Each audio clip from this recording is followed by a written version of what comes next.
Je n'aurais jamais cru pouvoir dire que... Il y a plein d'options. Quelles sont les grosses surprises? Qu'est-ce qu'on n'a pas vu venir? C'est quoi ce titre Encore de une belle merde petite là? régulière. Qu'est-ce que c'est que ce truc chelou, trash talk? Ouais. C'est quoi ce titre de vidéo? Il y a un visu, il y a une meuf qui réfléchit, on voit Kairi, on voit Kristaps. Qu'est-ce que vous avez encore concocté? Idée maison. On s'est dit, tu sais quoi, ok, la saison elle est bien avancée, on s'est bien marré, on a eu plein de choses se dérouler, on avait fait les 30 prévus en 30 jours au début de saison, on avait bien préchauffé, on a fait plein de top 10 all-time, des plans à 3, bref, il y a eu des performances, des comebacks, énormément de choses qui se sont passées cette saison NBA. Bien Il sûr, en comme reste encore d'habitude. plein, hein. La régulière, c'est...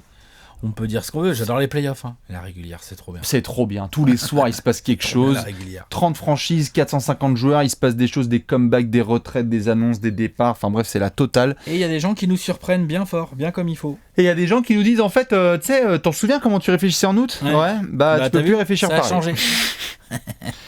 Voilà, c'est un petit peu ça. Et donc, c'est le concept un petit peu de cette vidéo. Et justement, on va avoir besoin un petit peu de vous là-dessus, parce qu'on sait qu'il y a des génies et des génies ES.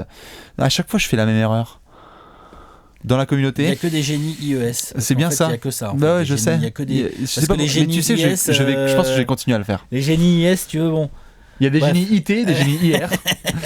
Voilà, dans la communauté. Et donc, évidemment, ce qu'on va vous proposer de faire, et là, on va le faire un petit peu parce qu'on a noté, nous, en off, chacun de notre côté, des petites phrases comme ça. Ce sont des affirmations sur la NBA qu'il y a aujourd'hui, qu'il était impossible de prononcer en septembre dernier.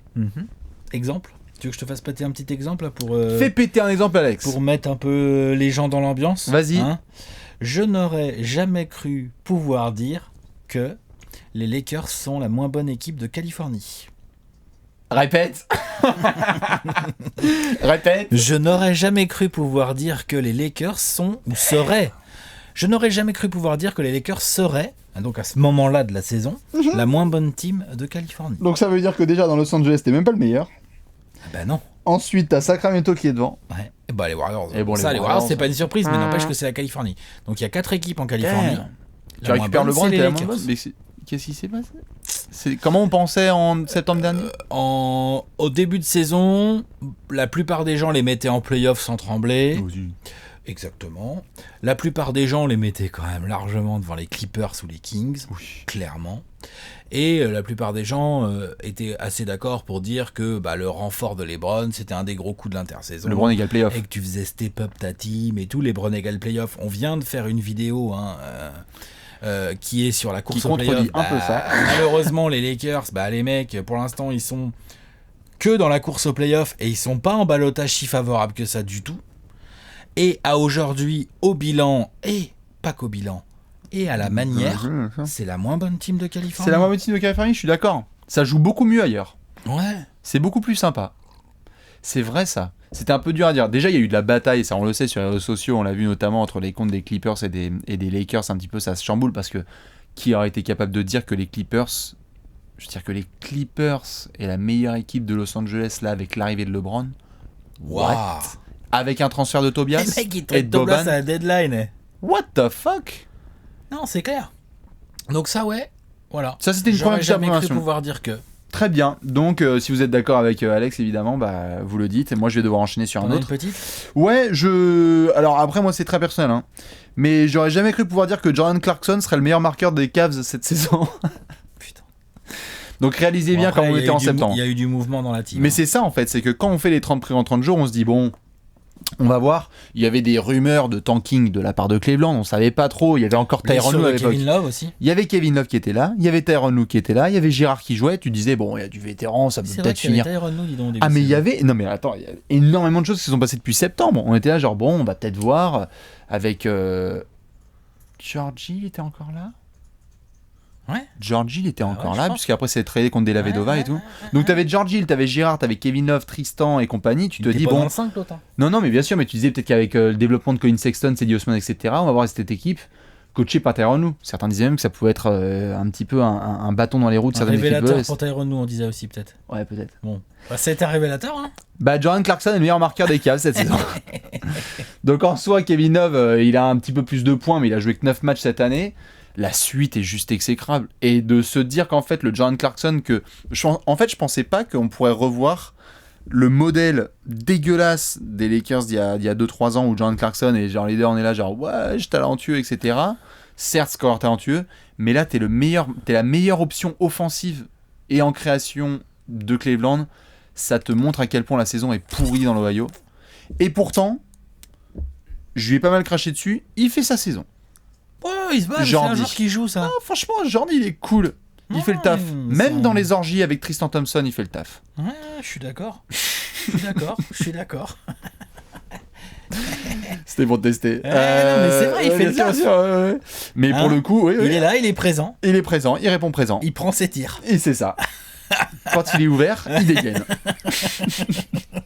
Oh, ça va, c'est bon. C'est de la blague. Ça va. C'est pas très drôle. Ça va. C'est un peu lourdingue, mais on était quand même obligé de faire une petite référence. Qui aurait pu prévoir ça? Ouais. Qui aurait pu prévoir que Tristan Thompson qui allait voir que nous on faisait des plans à 3 le lundi et Tristan Thompson faisait des plans à 7. Des plans à 7. Et putain, c'est pas possible. Ils mettent la barre très très haut. Arrête de piquer les concepts. Ils mettent la barre très très haut, les mecs.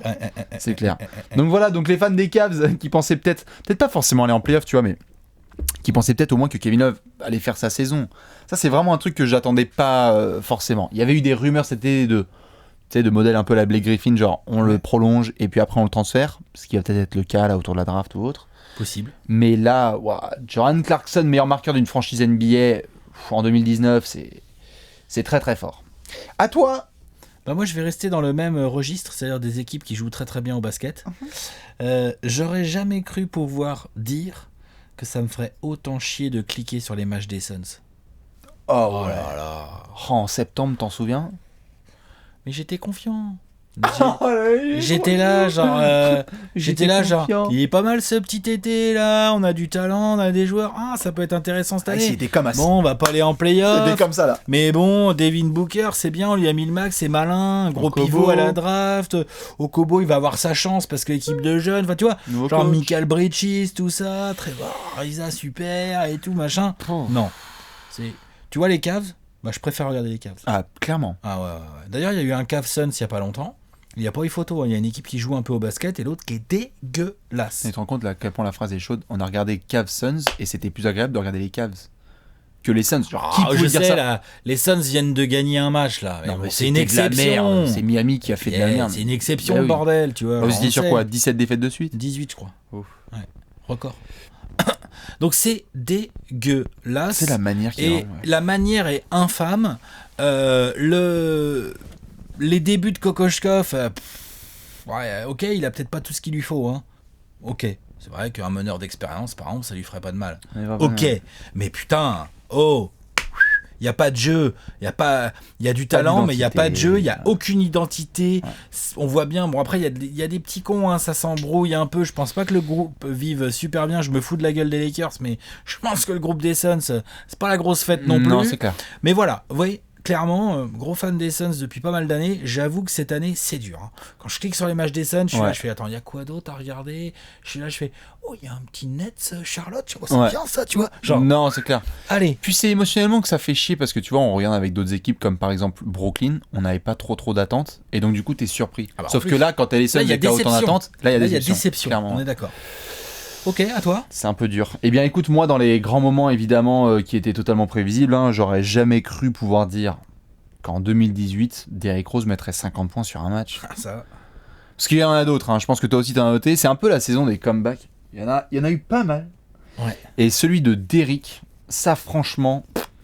Non, de toute façon c'est simple, cet été on l'avait vu, c'était une nouvelle tellement anecdotique de savoir qu'il avait été conservé par les Wolves. On était là genre bon, on va voir, peut-être en backup de backup. On sait pas s'il va jouer 1, s'il va jouer 2. En fait il va jouer trop bien, c'est tout. Il va retrouver confiance, ça joue bien. Il pèse, il est libéré et il fait cette perf là, 50 points là, dont on va se souvenir pendant longtemps, où ça chiale et tout. Enfin, mercredi Panzani. Je sais pas, c'était un peu un moment où clairement les dieux du basket ont fait non mais les 30 prix en 30 jours, gars, arrêtez 2 secondes parce qu'en fait Derrick Rose va être une des feel-good stories de cette saison NBA. Donc ça, j'avoue, c'était un peu impossible à prévoir, imprévisible et surtout magnifique à regarder quoi. Mais il y en a eu d'autres, des comebacks. Il y en a eu d'autres. Je vais attendre un peu. J'en ai un autre. Ah, ok. J'ai passé sur du oui. Bah, je me demandais si t'en avais. Allez, transition comeback. Non, c'est quoi, garde pour après, si tu veux. Moi, un peu plus positif, parce que pour l'instant, j'étais quand même assez négatif, en mode déception. j'aurais jamais cru pouvoir dire que les Pacers seraient aussi kiffants pour le coup à regarder jouer, quoi.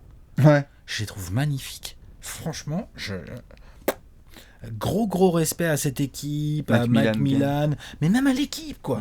Genre, déjà, il y a eu leur début de saison qui était bien, avec un Oladipo mi-Fig, mi-Pacers, là. Oui. Après, il est monté un petit peu en régime doucement, mais pas ouf. Mais quoi qu'il arrive, les Pacers sont toujours proposés de la bonne défense, un fond de jeu offensif où le ballon circule quand même bien, profondeur de banc très intéressante, des energizers, quelques shooters, je veux dire, le duo Darren Collison, Corey Joseph, je veux dire, qui aurait pu dire que le duo Darren Collison, Corey Joseph allait tenir la 3e meilleure équipe de l'Est, quoi. Ouais, c'est clair. LOL. Tu vois, le Domantas Sabonis, Miles Turner, là en ce moment il est blessé, pas de souci.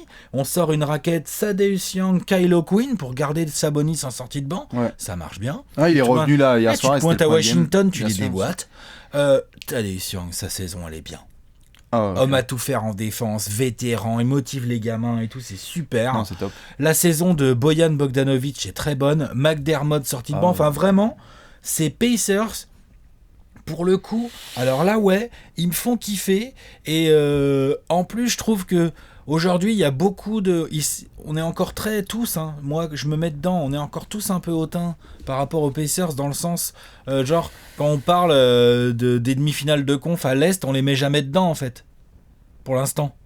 Oubliez pas les mecs que pour l'instant ils sont 3e et que si tu tapes les nets... Et premièrement, tu peux passer, et deuxièmement, s'il y a un premier tour de playoff qui est Celtics-Sixers, c'est ceux-là, c'est un de ceux-là qui va rester sur le carreau, hein. Alors, pas les Pacers, hein. Et si les Celtics, je vais y venir aux Celtics, ou les Sixers doivent se fader les Pacers au premier tour de playoff, faudra pas les prendre de trop haut quand même, hein, parce que sans l'avantage du terrain, ça peut vite être relou. Cette équipe joue très très bien au basket et elle est kiffante à regarder, voilà. Ça peut être une série en 6-7. Je les aime bien, ils sont cool. Bien sûr. Non, c'est super. Après, cool c'est vrai que la perte de Oladipo est vraiment un drame pour eux, mais cette façon qu'ils ont de continuer à bien jouer, même avec la perte de leur meilleur joueur, respect. Non, c'est clair. Et puis, il y a eu des... En plus, les Pacers, c'est bizarre parce que c'est un peu une franchise. Après, c'est peut-être que moi, de mon côté, là, cette saison, mais je l'ai un peu laissé... Parce qu'il n'y a jamais eu trop de séries. Genre, ils n'ont pas fait 8 victoires de suite et c'était un peu le talk de toute la NBA. Ils faisaient un peu quelques victoires. Comme les Nets, c'est vrai qu'on fait des grosses séries. C'est ça. Ouais, je suis d'accord. Et du coup... En fait, ils étaient un peu sous le radar et je me disais genre bon, ça va. Et totalement discrètement, quand tu les regardes une ou deux fois jouer, tu fais genre merde. Ils sont sérieux en fait. Ah mais attends, ils ont vraiment tapé les Raptors sans Oladipo. Damn. Et tu les regardes jouer, tu fais ah ouais, en fait, ils ont pas pris de panier là depuis 2 minutes 30, tu vois. Genre, tu sais, t'es là, tu fais okay, donc ils sont chiants en fait. Ils en ont perdu 4 suite au départ de Oladipo, ils viennent d'en gagner 6 sur 7. Ça pull up en transition et tout. Quand les shoot 30, ils sont très chauds à jouer. J'avoue. Voilà, les Pacers. Eh bien écoute, moi je voulais en faire une spéciale à la française. Alors celle-là, attention, hein. J'aurais jamais cru pouvoir dire aujourd'hui que Tony Parker ferait une meilleure saison que Nicolas Batum. C'est vrai. Ouais. Alors je suis désolé Nico, hein. Et on le sait, on en parle souvent, et c'est un sujet. On est là genre, oui tu sais, prendre un autre rôle, plus encadrer les gars. Non. Nico fait juste une saison moins bonne que celle de Tony. Tony, qui, on le sait, revenait en plus de blessures, transition, tu passes de San Antonio à Charlotte, nouvelle équipe. Alors on s'attendait à des potentielles responsabilités derrière Kemba. Mais quand tu regardes les fans de Charlotte, les médias et tout le staff, ils le disent, le deuxième joueur le plus important, c'est Tony, hein, à Charlotte. C'est ouf de se dire que ce mec, à cet âge-là, en ayant eu la blessure qu'il a eu au quad, c'est ça ? Quadriceps, il a eu Tony. Ouais. On le voit transporter et tout avec les Spurs. On prend tellement pour acquis en fait ce qu'est Tony depuis si longtemps que là il est en train de nous faire une saison où il prend son pied. Charlotte est en play-off et lui il est en train juste de montrer que non les gars, moi j'ai pas prévu de raccrocher les pompes maintenant. C'est vrai que là où ton affirmation marche bien, c'est que dans le même temps, Nico nous fait une saison. Les pourcentages au shoot. Ils sont bons, hein. Oui, ça va, mais. Non, ça va les pourcentages. Les pourcentages à distance, ça va, etc. Les pourcentages, mais... Non, mais c'est la régularité dans le taf et le niveau de confiance, en fait. On est arrivé à un tel niveau de... C'est quand même chelou quand tu le vois attaquer. Parfois Nico. Fantomatique. Il a un talent hallucinant et il drive presque plus. Tu vois, par exemple, je sais pas, Ouais, non, c'est pas une bonne saison pour Nico. Clairement. Si quelqu'un découvre le basket aujourd'hui et regarde Charlotte, il va se dire que le numéro 9 joue mieux que le numéro 5. C'est tout. Et il y a, je sais pas, il y a combien d'années d'écart entre les deux et de blessures. 7-8 ans. Ouais. Voilà, et avec la blessure qu'on vient de voir de Tony. Bref, très content, 6 j'avoue. ans, peut-être. Ouais. Très content, j'avoue, que Tony non seulement prenne son pied, tu vois, mais qu'aussi il fasse des belles perfs. Je veux dire, il y a des matchs à 20 points, il y a des money time, il y a des drives, il fait des spins, il tombe au sol, il s'en bat les couilles. Tu vois vraiment qu'il prend son pied. Et fait chier parce que j'aurais bien aimé que Nico aussi puisse s'éclater là-dedans. Je pense qu'il est content, certes, d'avoir un rôle. Il reste du temps dans la saison. Il reste du temps. On parle d'une équipe qui peut aller en play-off et tout. Hein. Bien sûr. Et il y a eu 2-3 matchs où Nico il a pris chaud, mais globalement, qui aurait pu dire ça en septembre? Je veux bien que vous leviez la main. T'sais. Que Tony allait faire une meilleure saison que Nico. Batum. Voilà. À toi. J'aurais jamais cru pouvoir dire que les Celtics galéreraient autant avec leur effectif au complet. Ah ouais. Bah oui. Bah ouais, parce qu'en fait, quand tu regardes ouais, bah oui. Tu vois, genre... Parce que, bon, que Gordon Hayward mette un peu de temps à revenir après la terrible blessure qu'il a eue, ouais. C'est complètement normal. Que on s'attendait à ce qu'il y ait des petites guerres d'ego, des choses... C'est vrai qu'Aaron Baines a été un peu blessé. Oui, mais enfin, non, mais c'est pour ça, c'est la fin de phrase. Ouais. Des petites guerres d'ego, genre par rapport aux playoffs l'année dernière, où des jeunes ont pris du galon, et du coup, là, t'es obligé de réintégrer du Hayward et du Kyrie. Alors évidemment, pour Terry Rozier, c'est pas forcément marrant. Pour la rotation sur les ailes, entre Jaylen Brown et Jason Tatum, évidemment, Hayward prend un peu de place et tout. Stevens, je l'ai vu à plusieurs reprises en conférence de presse, prendre sur lui, dire oui, je dois faire mieux, machin et tout. Mais là, les gars, on parle pas d'un petit échantillon, là. Il y a 60 putains de matchs qui ont été joués, les gars. Ça fait longtemps que c'est un peu... Et je suis désolé, ça joue pas aussi bien que ce à quoi on aurait pu s'attendre côté Celtics. On peut me dire tout ce qu'on veut. Je la sens pas, cette équipe, cette année. Je la sens... Il y a du talent, indéniable. Il y a des capacités défensives, indéniables. Il y a un Kyrie Irving qui, quand il prend feu, est un joueur absolument incroyable et magnifique. Ouais, mais tu vois, lui, par exemple... Off en playoff et... Lui, par exemple, son leadership, là. Son leadership technique, incontestable. Son leadership vocal, émotionnel et tout, bof, hein. Ces déclarations, là. L'autre, il arrête pas de critiquer ses coéquipiers. Et qu'est-ce qu'il nous fait, là, il y a quelques jours? Oui, je vois personne nous battre en 7 en play-off. Bah, moi, j'en vois. Moi, des gens qui peuvent fumer les Celtics en play-off en 7, moi, j'en vois. Et pas qu'une. Hein. Ouais, moi, j'en vois un. Il y a un gros grec, la salade tomate-oignon, là, qui les attend au tournant. Tout à fait. Il y a une équipe dans le Nord. Ouais. Il y a un gros Canadien sirop d'érable, là, tu vois, voilà. Et excusez-moi, mais je sais qu'ils fument tout le temps les Sixers en régulière, là, ces derniers temps. Je veux bien la voir, la série de play-off. Juste pour voir. Après, je dis pas, hein, mais parce que comme aujourd'hui, si on arrêtait le classement, ce serait ça la série, tu vois. Je veux bien la voir. Non, mais les projections. Et donc, j'ai pas du tout kiffé ces déclarations de Kyrie. Le talent est là, le coach est là, la profondeur d'effectifs, la qualité, la polyvalence des joueurs sur le papier. Putain, merde, on les avait mis tous les deux premiers de l'Est. Ah non, mais refaites-vous la 30 prévue en 30 jours des Celtics, c'est un cauchemar. Déception. Vraie déception et même inquiétude. Et imprévisible.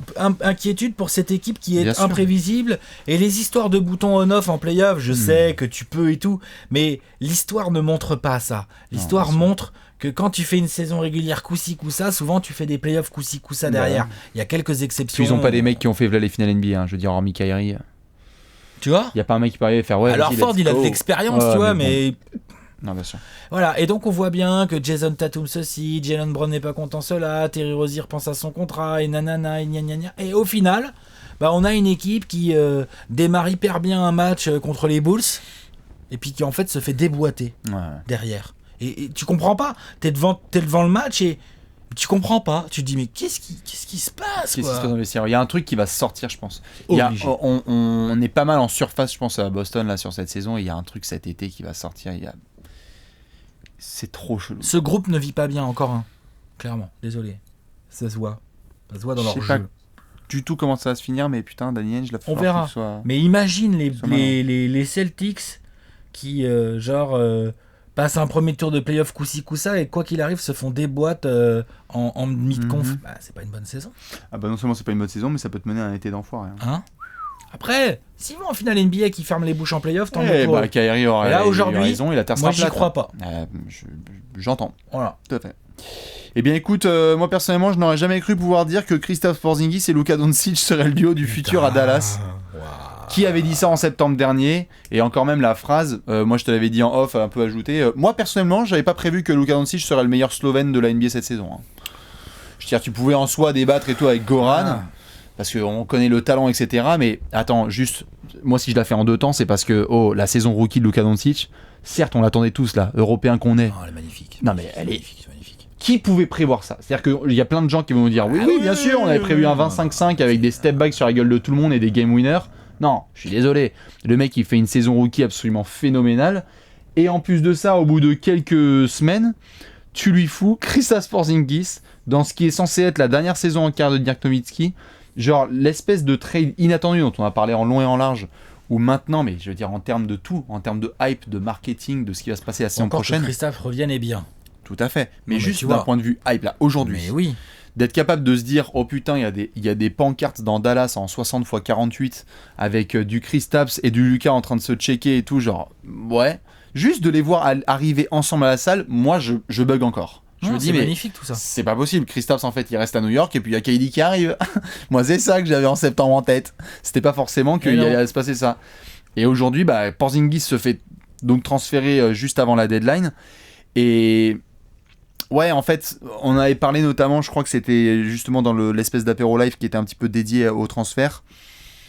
Quand on regarde comme on parlait il y a 6 mois et il y a 1 an de la transition à Dallas post-Dirk, on ne savait pas ce qui allait se passer. On savait pas ce qui allait se passer il y a 1 an, on savait pas ce qui allait se passer en septembre. Ouah la vache. T'as des bonnes bases. T'as 2 jeunes superstars, en attendant de voir comment la deuxième en effet revient sur 2 jambes, mais... T'as quelques joueurs autour en plus. Et il y a du joueur autour, il y a du talent, donc non, très clairement, ça j'avoue que c'était... magnifique. Moi j'avais vraiment prévu, dans ma tête, d'avoir Dallas qui en chie pendant 2, 3... Ça soit dur, quoi. Tu vois, doit être 2-3 ans. Là, franchement, ça se trouve, la saison prochaine, s'ils font un bel été, la saison prochaine, ils sont compétitifs, les mecs. Bien sûr, il peut être en play. T'es d'accord, hein? Il n'y a pas de problème, bien sûr, il pourrait. Bien sûr, clairement. Non, c'est extrêmement bien géré. Donc voilà, bravo aux fans des Mavs et au management qui a fait le boulot. T'en as une petite dernière ? Allez, une petite dernière. Allez. J'aurais jamais cru pouvoir dire que Joakim Noah ferait un aussi beau retour. Ouais, dans aussi la beau et aussi bon. Mm-hmm. Comment il fait kiffer ? Putain, ouais, il fait kiffer Joakim là, c'est cool. Et surtout, ce qui fait vraiment kiffer, c'est que ce qu'il est en train de montrer là sur le terrain avec les Grizzlies, c'est hyper intéressant. Déjà vous. Il est en forme physique. Il est bien. Il est bien dans son corps. Il est mobile et tout. Il saute et tout ça. Il défend bien. Putain, Joakim Noah, il défend bien. Il en veut. On lui file des ballons. Il fait même quelques petites actions offensives pour ceux qui l'ont vu là, la nuit dernière. L'autre, il fait une feinte de shoot. Il drive. Il va dunker sur tout Los Angeles. Crossover sur Jamal Magui et poster. Pull-up. C'est magnifique. Ouais. Moi, franchement, Joakim Noah va trouver un contrat NBA pour la saison prochaine. Hein. Pas de problème. J'ai pas de problème. J'y crois à mort. Croiser les doigts. J'y crois à mort. En tout cas, il a fait le taf. Ouais. Là, c'est obligé. Il y a des GM qui sont en train de se dire dis donc, mais attends, ce gars-là, il voudrait peut-être venir au minimum vet chez nous. Eh ben, franchement, t'as Joakim Noah qui joue comme ça au minimum vet chez toi. Eh ben, c'est une très, très, très, très, très bonne affaire. Très le fait qu'il ait touché un peu les profondeurs et qu'il revienne. Il a un mental, ce mec. Non, c'est un beau il a du mental. Hein. Ouais, et d'ailleurs, j'en profite parce que. Moi, il me scotche. Hein. Ah, bien sûr, et j'en profite parce que sur les réseaux sociaux, j'ai vu un peu tout et n'importe quoi. Et il y a des gens qui parfois découvrent trash talk ou savent pas comment on va forcément faire et vont dire attends, vous êtes hypocrite, quand le mec était au fond du puits, vous lui tiriez dessus. Juste qu'on soit d'accord, Joakim a fait de la merde. Bien sûr. Joakim a fait de la merde et donc à ce moment-là on était obligé de dire genre juste c'est de la merde, genre il y a un moment et quand on le voit en mode Koh-Lanta là pendant l'été, on se dit putain, il va jamais être prêt pour faire un retour. Tu vas pas être en forme et puis les trucs de substance, bon certes c'était avec le CBA etc, mais c'était juste moyen quoi. Et il le disait lui-même, c'était la life of the party à New York quoi. Ça n'empêche pas que ça fait partie des grosses satisfactions là de ces dernières semaines, derniers mois. Ouais. C'est le côté genre putain, yes, on retrouve un peu le Joakim Noah qu'on kiffait à Chicago 2012 quoi. Là je décris chest et tout. Puis dès qu'il y a des gros qui arrivent en ville, il veut se taper quoi. Genre là le passage en force. Moi honnêtement, j'avoue, putain, quand on a vu le passage en force de LeBron sur Noah, moi franchement, je me suis cru à 5 ans quoi. Ah ouais. Genre ouais, ce gars. Lui, franchement, là bon, c'est Memphis. Donc Memphis joue rien là, sur sa fin de saison. Mais il serait dans une équipe un peu qui est en course au playoff ou au playoff. Il est hyper utile. Ah mais il y en a qui seraient chauds pour lui donner 15-20 minutes la saison prochaine et je pense que s'il arrive... C'est ça que je dis. Tout à fait. S'il arrive à passer cet été en, tu vois, full boulot quoi. Pas full loco. Ah non. Faut qu'il bosse. Mais s'il arrive à montrer ça et qu'il est sérieux, il va avoir un contrat. Impossible à le dire en septembre dernier. Ah non, impossible celle-là. Impossible. Genre juste Joakim Noah va prendre un passage en force et être le joueur déterminant d'un match où les Lakers galèrent à aller en play. T'en avais une petite dernière toi ? Ouais, j'en avais juste une. Oui, On les avait vus jouer l'année dernière et bien, mais non, j'aurais jamais cru pouvoir dire que Denver serait dans juste la phrase serait dans le rétroviseur des Warriors. C'est-à-dire qu'on les a déjà vus jouer l'année dernière. Et le passing game de Jokic, et les quelques matchs qu'on avait vus avec Millsap qui soit blessé, et le développement de Gary Harris, Jamal Murray, en soi, tu avais la base. Mais on a parlé et on a fait genre, attends, il conserve Mike Malone finalement. On était là, genre, il le prolonge. Et il le prolonge. Et donc, comme on a dit dans un autre apéro, le mois dernier, le fait que Mike Malone nous ferme nos bouches, c'est très bien. Mais surtout qu'ils soient dans le rétro des Warriors. Genre, à la limite qu'on puisse mettre Denver en playoff cette saison. Moi, je comprenais, il y a plein de gens qui les mettaient parce qu'ils s'étaient fait avoir au buzzer face aux Wolves. C'était comme ça. Mais que tu sois deuxième à l'ouest. Avec une pure défense. Et ils vont pas s'arrêter. Hein. Non. Là, s'ils peuvent être deuxième, ils vont être deuxième. Deep, hein. Et eux, ils sont deep.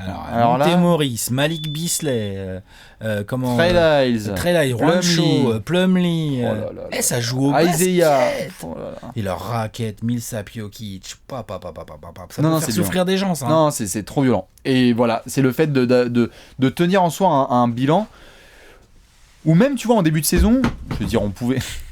On pouvait. Vas-y, mon garçon. Moi, j'arrivais à anticiper, tu vois, et on en parlait que, tu sais, souvent il y a des équipes comme ça à l'Ouest qui font des bons démarrages de saison, et puis tu dis c'est la hype, et à partir du All-Star Break, ça se casse. Mais non, Denver reste en haute altitude.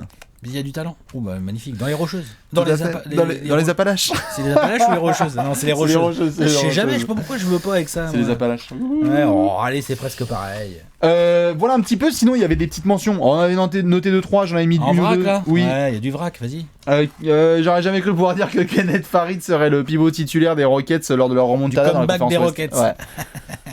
Non, personne ne pouvait la savoir celle-là. Hein. T'en avais une ou deux? J'aurais jamais cru pouvoir dire que la dernière saison de Dirk Nowitzki serait aussi kiffante à regarder. Ouais. Alors que le joueur en lui-même. Le joueur est au bout du Rolex. Mais putain, mais quel kiff. Doc Rivers. Rien que pour ça. Oh putain, merci Doc. Doc. Magnifique ça. Ouais, franchement, c'est bien ça joué. c'était magnifique. Ça. Et même d'une manière générale, je veux dire, ce Dirk en roue libre, qui est en train d'apprendre la vie à Luka Doncic là. C'est génial, franchement, mais bien sûr. Hein. Entre le père et le fils, parce que ça fait vraiment ça. À clasher tout le monde. Ils ont combien? Ils ont 20 ans d'écart les deux? 30. Grosso. 30. Non. 30 ans d'écart. Ouais. Il a 19 ans. 51 ans. Ouais. Non mais voilà, donc c'est magnifique quoi. Il a coach All-Star Game et tout avec DeAndre Ayton qui fait genre, oh, putain, je savais pas qu'il était aussi cool. Je savais pas qu'il était aussi cool. C'est trop bien. Non, la dernière saison, parce que c'est la dernière par contre, hein, les gens. Et sans la demander. Hein. Je sais qu'il l'a pas dit, mais les ovations qu'il reçoit partout. #LastDance. Les tweets qu'il envoie dans tous les sens où il tacle n'importe qui, n'importe quand, il n'en a plus rien à battre. Autodérision totale. Et lui, on va le retrouver avec une binouse en bord de match, lui, c'est sûr. Hein. En bord de table. Franchement, il est capable. Hein, en bord de table. En bord de table, ouais. Non, mais c'est vrai. Il va falloir qu'on aille parler à dire. Franchement, absolument. Trop bien. Magnifique, j'adore. Oui, moi, j'aurais jamais pensé qu'une simple part de pizza partagée à Los Angeles un soir de décembre se transformerait en bombe nucléaire. Salut Magic, Anthony Davis. Ça, c'était un peu brisé. Non, par contre, en très sérieux, j'aurais jamais cru qu'un joueur de basket refuserait d'aller jouer en Europe parce qu'il craignait pour sa vie. Ouais. Ça, j'avoue, c'est chaud. Ah, c'est chaud, ça. Enes Kanter, putain, ça... C'est chaud. C'était un peu tendu. Ouais. Voilà. Okay. Bon, et enfin, évidemment, point d'exclamation, j'aurais jamais cru que Trash Talk aurait 100 000 abonnés d'ici la semaine prochaine. À vous de travailler. Allez, c'est parti. Ah, ça fait partie de la saison NBA. Hein. Les pouces bleus, hein. Les pouces bleus, c'est hyper important. C'est les pouces bleus, c'est ça? Les commentaires. C'est ça, hein? C'est les pouces bleus. Vas-y, Alex, vas-y, avec ton stick bleu. Ça, les pouces bleus. Ouais. Non, mais bon. Non, évidemment, balancez surtout vos magnifiques petites pensées là-dessus, c'est-à-dire ce que vous aviez vu sur le mois de septembre et ce qui s'est passé depuis, parce que même s'il nous reste 6 semaines, on aura quand même eu une saison bien surprenante, sur bien des points. Comme d'hab. Comme toujours. La régulière en NBA, c'est magnifique. Des bisous à tous et à la prochaine. Ciao, ciao. Ciao.